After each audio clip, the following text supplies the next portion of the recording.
సలహిస్తూ ఉన్నారో మనకు అర్థమవుతోంది. ఖచ్చితంగా అంటే ఇందాక బాగా ఎక్స్ప్లెయిన్ చేశారు రజనీ గారు. ఒక్కొక్కరు ఒక్కో దానికి పడిపోతారండి. వాళ్ళ యొక్క మానసిక స్థితిని బట్టి వాళ్ళు ఏ రకంగా అయితే మనం మోల్డ్ చేసుకోవచ్చో అటువంటి తాయిలాల్ని ఇప్పుడున్నటువంటి కొంతమంది వాళ్ళ వశపరుచుకొని విదేశాలకు, పక్క రాష్ట్రాలకు లేదంటే దీన్ని పంపించడం జరుగుతూ ఉంది. ఖచ్చితంగా దీని మీద సీరియస్ యాక్షన్ పవన్ కళ్యాణ్ గారు తీసుకోవాలి. ఎందుకంటే ఆయనే ఈ హ్యూమన్ ట్రాఫికింగ్ గురించి ఎక్కువ మాట్లాడింది ఆయనే.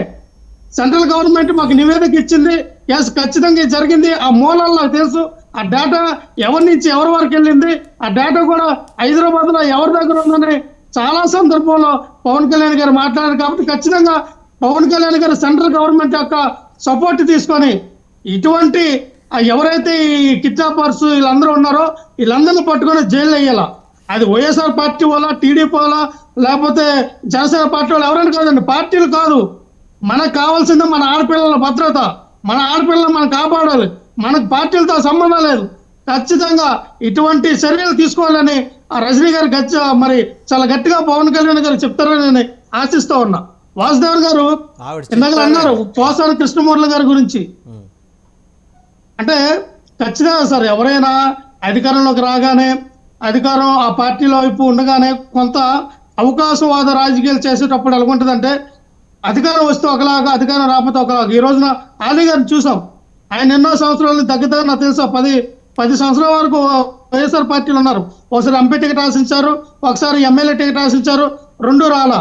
ఈ రోజున ఆయన ఏంటంటే సినిమా అవకాశాలు ఎక్కడ పోతాయో ఈ రోజు చూస్తే పవన్ కళ్యాణ్ గారు డిప్యూటీ సీఎం, ఇలాగా మళ్ళీ సినిమా ఇండస్ట్రీలో చిరంజీవి గారు ఒక పెద్ద ఫ్యామిలీ. కాబట్టి రేపొద్దులకి నేను చాలా నెగిటివ్ గా మాట్లాడాను, రేపొద్దు నాకు అవకాశాలు తగ్గుతాయేమో, నా యొక్క భవిష్యత్తు ఏంటి, నా యొక్క గమనం ఏంటనేది ఆయన ఆలోచించి ఇంకా రాజకీయాలకు స్వస్థ పలకాలని ఆయన స్వస్థ పలికాడా, లేదా ఆయన మీద ఏమైనా ఒత్తిడి ఉండి ఆయన చేశాడనేది ఆయనకి తెలియాలి.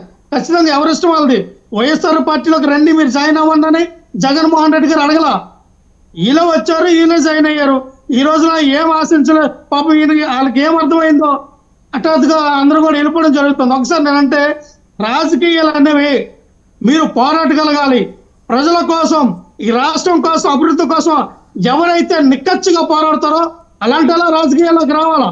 అవకాశాల కోసం ఆ రాజకీయాల్లోకి వస్తే ఏదో నాకున్నటువంటి ఫేమ్ని ఉపయోగించుకొని నేను పదవులు అనుభవించి ఆ నాయకుడు ఓడిపోతే మళ్ళీ వదిలేస్తా, మళ్ళీ ఏదో నీతి కబుర్లు చెప్తాను అసలు రావద్దు. సినిమా ఇండస్ట్రీలో ఉన్న వాళ్ళు అసలు ఆ రాజకీయాలకు రావద్దు. ఎందుకంటే భయంతో బతికే మీ జీవితాలు మీకెందుకు రాజకీయాలు? ఖచ్చితంగా చెప్తా, ఓపెన్ స్టేట్మెంట్ ఇస్తా. భయంతో బతికినటువంటి సినిమా ఇండస్ట్రీ వాళ్ళు మీరు రాజకీయాలకు రావద్దు. మీ వల్ల ప్రజలకే వణికేదేం లేదు, మీ వల్ల రాష్ట్రానికి వచ్చేదేం లేదు. కేవలం మీ యొక్క అవసరాల కోసం మీరు వస్తారు, మీ అవసరాలు తిరిగిపోగానే వెళ్ళిపోతారు. ప్రజా అవకాశం వచ్చినటువంటి వ్యక్తుల్ని గుర్తించండి. ఇప్పుడు కూడా నేను చెప్తా ఉన్నా జగన్మోహన్ రెడ్డి గారికి, అటువంటి వ్యక్తుల్ని మీరు ఎంటర్టైన్మెంట్ చేయొద్దు, ప్రోత్సహించొద్దు. పార్టీ కోసం కష్టపడినటువంటి కార్యకర్తని ఒక ఎమ్మెల్యేగా చేయండి. పార్టీ కోసం వాళ్ళ ఫ్యామిలీని రోడ్డు మీదకి తీసుకొస్తున్నటువంటి ఒక నాయకుడిని మీరు ఎంపీగా తీసుకెళ్ళండి. వాళ్ళు ఒక లీడర్గా ప్రొజెక్ట్ చేయండి. అటువంటి నాయకులు తయారు చేయండి. అది టీడీపీ అయినా, జనసేన అయినా, ఎవరైనా సరే. అవకాశవాద రాజకీయాలు చేసిన వాళ్ళని ఎవరిని కూడా పార్టీలోకి చేర్చుకోవద్దు. ఎందుకంటే వాళ్ళు నిలబడరండి, వాళ్ళకి భయం, వాళ్ళు పోరాడలేరు. ఇప్పుడు రజనీ గారు ఉన్నారు, ఏమన్నా ముందుగానే సార్ నాకు అధికార ప్రతినిధితో సంబంధం లేదు, నేను యాజ్ ఏ లాయర్ నేను ఫైట్ చేస్తా అని చెప్పి చాలా డేరింగ్ వెళ్ళి ఫైట్ చేశారు. అటువంటి వాళ్ళు కావాలి, అటువంటి వాళ్ళు అసెంబ్లీలోకి వెళ్ళాలి. అటువంటి వాళ్ళని ఒక స్థాయిలో నిలబడితే పవన్ కళ్యాణ్ గారు సమాజానికి ఉపయోగపడుతుంది. మహా అయితే ఇంకా ఆడపిల్లలకి రక్షణగా ఒక కవచంలాగా రజనీ గారు నిలబడతారు. అటువంటి వాళ్ళని కాపాడాలి. కానీ అటువంటి ఒక పెద్ద స్థాయిలో ప్రొజెక్ట్ చేసే ఆ స్థాయిలో మన